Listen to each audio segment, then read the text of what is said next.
શ્રી વલ્લભાધીશ કી જય. गिरिराज धरण की जय. श्याम सुंदर श्री अमनी महारानी की जय. श्री गुसाई जी परम दयाल की जय. श्री गोकुल नाथ की जय. दाव दयाल की जय. श्री नवनीत प्रिया लाल की जय. अपने माथे बिराजता सेव्य स्वरूप की जय. बधाई ने धन्य ते रसना जाजा करे. जय श्री कृष्ण, जय श्री कृष्ण. रड़िया हमણાં મજાના દિવાળીના દિવસો.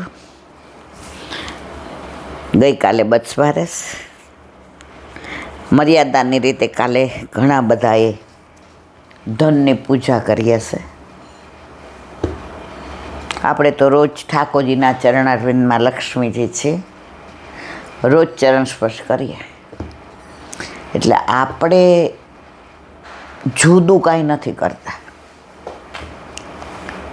અને પુષ્ટિ માર્ગીય વૈષ્ણવ છીએ. અમે નથી જોયું કે ક્યારે એના ઘરમાં ધનની પૂજા થાય, લક્ષ્મીની પૂજા થાય. એનું અનુસંધાન યમનાષ્ટકમાં આપેલું છે. તયા સદ્રસ્તામિયાત, એની સરખામણી યમુનાજીની કોઈ કરી શકે તો સાગર સૂતા એક. સાગર સૂતા એટલે લક્ષ્મીજી. કાલે આપણે દયારામભાઈના 43માં ચંદ્રાવલામાં પણ જોયું. દધી સૂતા. દધી એટલે દૂધ, સૂતા એટલે પુત્રી, ક્ષીરસાગરની પુત્રી. તો હવે રોજ આપણે તો ચરણ સ્પર્શ કરીએ છીએ અને આપણે ઠાકોરજીને એમાં ભેદ નથી જોતા. પણ જે આ બધું કહું ભાવના ઉપર છે. એક બેન કે પણ ઈલાબેન અમે પરંપરાથી કરીએ છીએ. અમારા ઘરમાં તો રાણી છાપ સિક્કોય છે ને પેલા શું કીધું, ડાબી સૂંઢના એવું મને તો પાછી એ ખબર ન પડે કે ડાબી સૂંઢ હોય જમણી, કારણ કે આપણે એનાથી મતલબ નથી. તો એ કે પછી નિશાસો ન નાખે દેવતા.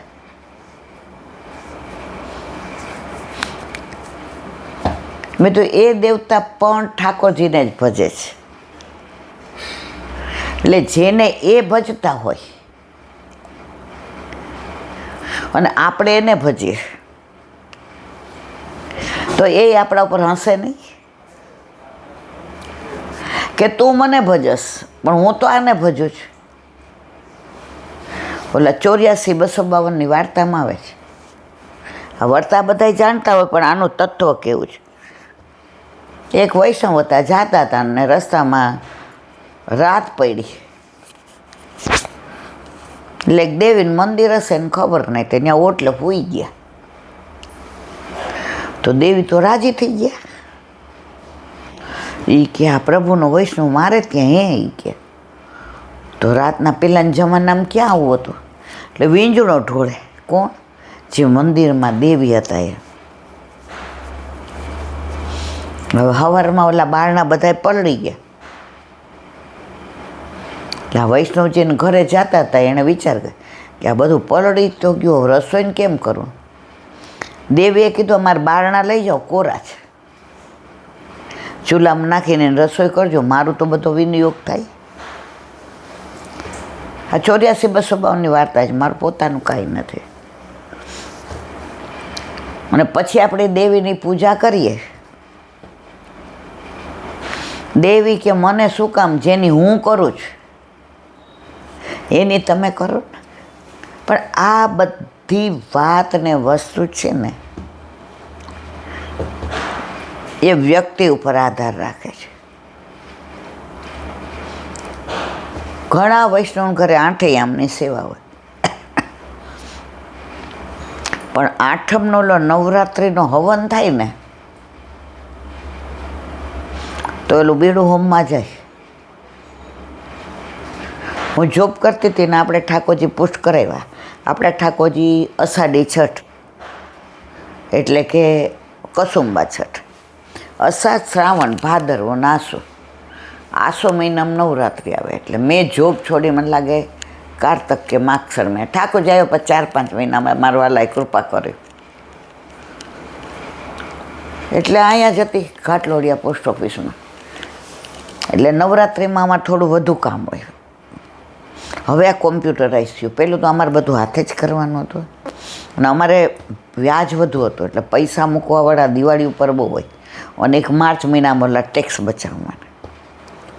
તો એક બેન આવ્યા, મને કે ઓળખી? મેં કીધું મને કે ઠાકોરજી પુષ્ટ કરાવી ખબર છે? મેં કીધું હા, આપણે બાવાને ત્યાં ભેગા થયા હતા ને. મને કે એલા બેન 1 મિનિટ અંદર આવું. મેં એવો નિયમ રાખ્યો હતો કે મને બધા ઓળખે, બધા અંદર આવે ને તો આ લોકોને એવું થાય કે બેનની ઓળખાણ, આપણે એવું નહીં. એટલે મેં કીધું ના, મને કે મારે બીજું કામ છે. મેં કીધું સારું આવો. એટલે કાનમાં મને કહે આજે 8મ છે ને તો હવનમાં બીડું હોમવા જાઉં છું ગામડે. તો મારે પૈસા પાકી ગયા છે. દશેરાની રજા આવે છે અને પછી રવિવાર આવે છે. તો આજે મારે પૈસા, મેં તમે ઠાકોરજી પુષ્ટ કરાવ્યા ને મારી હાજરીમાં. મને કહે પ્રભુ પ્રેમથી બિરાજે છે અને અમે તો રાત્રે ભોગ ધરીએ છીએ. મેં કીધું જયશ્રી. પછી મેં કીધું ક્યાં જાઉં તમારે? હું તો પાછી મૂંઝાણી. મેં કીધું મારું સાંભળવામાં કાંઈ ભૂલ નથી થઈ ને? મને કે ગામડે. મેં કીધું કેમ? એ કે હવનમાં બીડું હોમમાં. તો મેં તમે ઠાકોરજી પુષ્ટ કરાવ્યા તોય જો આપણી પરંપરાને નહીં ભૂલવાની. મને તો એટલું બધું જ્ઞાન આપ્યું મને 10 મિનિટ. એ કે આપણા ઘરે રોજ ગાય આવતી હોય રોટલો ખાવા, પછી આપણી લઈ આવીએ અને એ ઘરમાં બાંધી હોય તો ઓલી ગાય ન ખવડાવીએ. મેં તો તમારે બધું તમને વંદન. મારે કાંઈ સાંભળવું, મારે ઘણી બધી દલીલ કરવી હતી, ઘણું બધું સમજાવવું હતું, પણ એની બાબતમાં એ ફોર્મ હતા. એણે 2 શબ્દો વાપર્યા, પરંપરાથી ચાલે છે એટલે અમારે કરવાનું જ હોય, કરવું પડે એવું ન બોલ્યા, અમારે કરવાનું જ હોય. અને બીજો એણે મને આ ગાયનો દાખલો આપ્યો. મેં તો જય શ્રી કૃષ્ણ મારવાલા. પછી મને કે આ, મેં કીધું 25-30 જણની લાઈન છે, તમે મૂકીને જાઓ સાઈન કરી અને 1-1.5 કલાક પછી આવો. કારણ કે આટલા બધામાં વચ્ચે હું કરું એટલે બીજા બધા મને બોલશે નહીં. બિંગા પોસ્ટ માસ્ટર જ કોઈ મને નહીં કહે, પણ મારા સ્ટાફમાં મારી ઇમેજ ખરાબ થાય. અને કાઉન્ટર ઉપર બિચારા ઓલા નો ડાઉટ સિનિયર સિટીઝન બધાને પંખાઈ હોય ને પણ એવો અન્યાય તો આપણાથી ને ચાઈને ના કરાય. મેં તમે મૂકીને જાઓ તો મને કે હમણાં અમે ગાડી લઈને નીકળીએ છીએ, ગામડે જવું છે ને ઠાકોરજીને ભોગ ધરાવીને. મેં તો ભોગ ધરાવી. મને કે હા. પછી અમારે શનિવાર હોય એટલે 1 વાગે કાઉન્ટર બંધ થઈ જાય. એટલે મેં કીધું ભાઈ આનું કરી દે ને. મને કે આ બહુ ચીકણા છો બેન. મેં કીધું ભાઈ વૈષ્ણવ છે, મનમાં કીધું. હવે સે સાઇનમાં ડિફર હતી, મારે સાઇન કરવી પડી કે હું ઓળખું છું. આવી ગયા બરાબર 1:30 વાગે. હતા એમના 80-82 હજાર કંઈક. મેં તો લો લઈ જાઓ. મને કે અંદર જ દઈ જાય આ કોણ લાઈનમાં? મેં કીધું ના એવું ના ચાલે, આ તો તમારે જાવું હતું એટલે. બાકી મેં કીધું બધાય મને ઓળખતા હોય બધા અંદર દઈ જાય, બહાર લાઈન ન રહી, અંદર જ રહી. અને આપણે મેં તો બીજાનો અન્યાય કરીને આવું ના કરાય. જો ઠાકોરજીને સેન ભોગ સુધીની સેવા પહોંચે તોય ગામડે બીડું હોમમાં ગયા. અને એમણે મને 1/2 કલાક લેક્ચર આપ્યો ને મેં સાંભળ્યું. શું કામ? એમણે થાને લીધું હતું. અમારી પરંપરા છે એટલે અમારે કરવું, અમારે કરવાનું જ હોય. ઈલાબેન મેં તો જાઉં મારા વાલા. આપણે નિવેદ નહોતા થતા બરાબર, પણ આપણે પ્રભુ પધાર્યા ને જય શ્રી કૃષ્ણ. હમણાં જ ભાભી આવ્યો, મેં કીધું, મને કે શું થયું? એ કે બધું બંધ. હવે શું કાંઈ કર્યું? માતાજી તો રાજી થયા. એ કે તું એને જ પૂજસ છે ને હું પૂજું છું, તો માતાજી તો ઉત્તરને 1000 હાથે વરસે છે. એ કે આપણે બેન ધણી એક. તમારે કહેવાના આશય એ છે, એકવાર ઠાકોરજી પુષ્ટ થઈને આવી જાય ને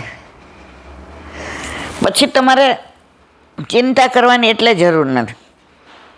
આપણે કોલેજમાં હોઈએ ને બધા ત્યાં હસતા હોય, બોલતા હોઈએ, ખાદી ભવન બધાય જતા હોય તો ખાદી ભવનના ગાંઠિયા ખાતા હોય, આપણે બધાય જતા હતા. હવે તમારે આ લગ્ન થયા પછી ઓલા બધા રમાર જવાય, અને જાવ તો એ બધા શું કહે, જોઈ આ રીખલારે લગ્ન કરી તો આપણી આ રખડે. જુઓ, જેની આપણે હારે જઈએ છીએ ને એ જ આપણું ખરાબ બોલે. એ કે રીખલા નથી થઈ આપણી હારે. જુઓ, એટલે હંમેશા પરણ્યા પછી જેમ લૌકિકમાં એક ધણી હોય ને એમ અલૌકિકમાં એક હોય. અને આ કાંઈ ચર્ચા કરવાનો વિષય નથી. આ સ્વીકારી લીધું છે, બ્રહ્મ સંબંધ લીધું ત્યારે વલ્લભે બાલબોધમાં સ્પષ્ટ આજ્ઞા કરે છે કે તને મહાદેવ ગમે તું તાર ત્યાં જા, ખુશીથી જા, પછી અહીં નહીં અવાય. તને માતાજી ગમે, જા, ખુશીથી જા. પણ જો એકવાર અહીંયા આવી ગઈ, તારો હાથ બ્રહ્મ સંબંધ દ્વારા મેં ગોવર્ધનનાથજીના હાથમાં સોંપ્યો, પછી તને હું ક્યાંય નહીં જવા દઉં.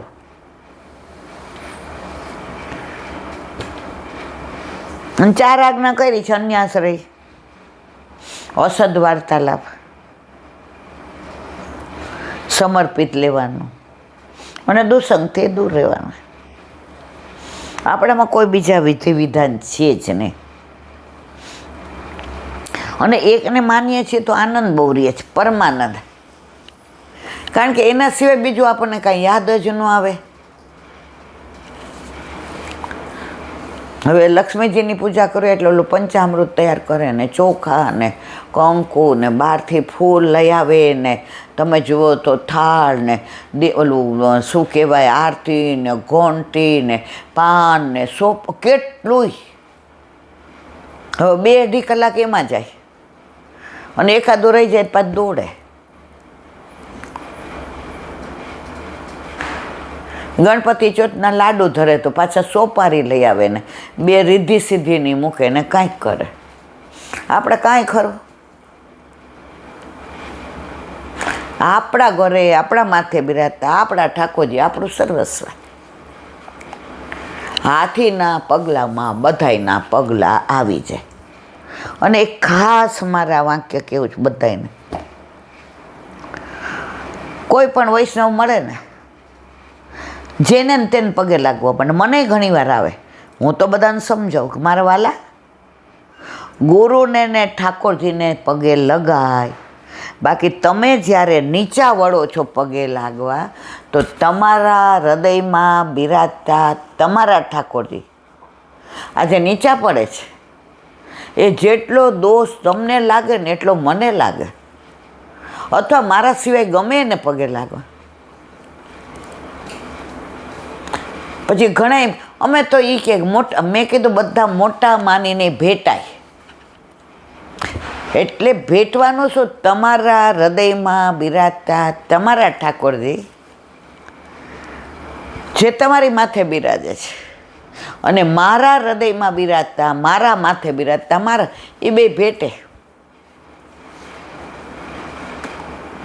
કે આપણા બેયના ધણી એક જ છે. પ્રસન્ન અતિ પ્રસન્ન થાય. સુરદાસજીનું એક કીર્તન છે, 4 મિલે 64 ખીલે. 4 મિલે 64 ખીલે. આ 2 હોઠ, એની અંદર 32 દાંત. હવે આપણે કોઈને જય શ્રી કૃષ્ણ કરીએ તો રોતા રોતા કરીએ, મોઢું ચડાવીને કરીએ, કોઈ પણ જય શ્રી કૃષ્ણ એટલે આપણે 32 હોય ને દેખાય જ હસીએ એટલે એની 32 દેખાય. તો વૈષ્ણવ મળે તો 32 દુ 64 ખીલે ભેટીએ. કીર્તન દ્વારા કે કોઈ પણ રીતે આપણને એની પ્રણાલિકા, કોઈ કીર્તન કે કોઈ ગ્રંથમાં એવું નહીં લખ્યું કે વૈષ્ણવ મળે પગે લગાય. અને આમે તુલસીદાસજી આપણને શીખવાડ્યું. નંદદાસજીના ભાઈ જેણે રામચરિત માનસ લખ્યું. નંદદાસ વ્રજમાં આવ્યા પછી ગયા જ નહીં તો ચિંતા થાય એને. કેટલા બધા હારે કેવડાવ્યું પહેલાં ક્યાં આવું કાંઈ હતું, સમાચાર મોકલાવ્યા. નંદાસજી તો ગુસાઈજી નિસરામાં શ્રીજી બાવાન કીર્તન કરે અષ્ટસખા અને આનંદ પરમાનંદ કરે. હવે તુલસીદાસજીને એમ થયું મારો નંદો આવશે નહીં. ભાઈ હતો ને, કાગળ લખ્યો એક કે તું અયોધ્યા છોડીને ગોકુળમાં ગયો. આણે જવાબ લખ્યો તમારે અયોધ્યા, અમારે ગોકુળ. તમારે સરયુ, અમારે યમુનાજી. તમારે ચિત્રકૂટ, અમારે ગિરિરાજજી. અને વિશેષ કહું ભાઈ કે ઓલાએ જવાબ લખ્યો એ કે આ બધી વાત તારી સાચી. રામચંદ્રજી એક પત્ની વ્રત હતા. સીતાજી સિવાય ક્યાંય તે જોયું? અને તું આને ત્યાં ગયો?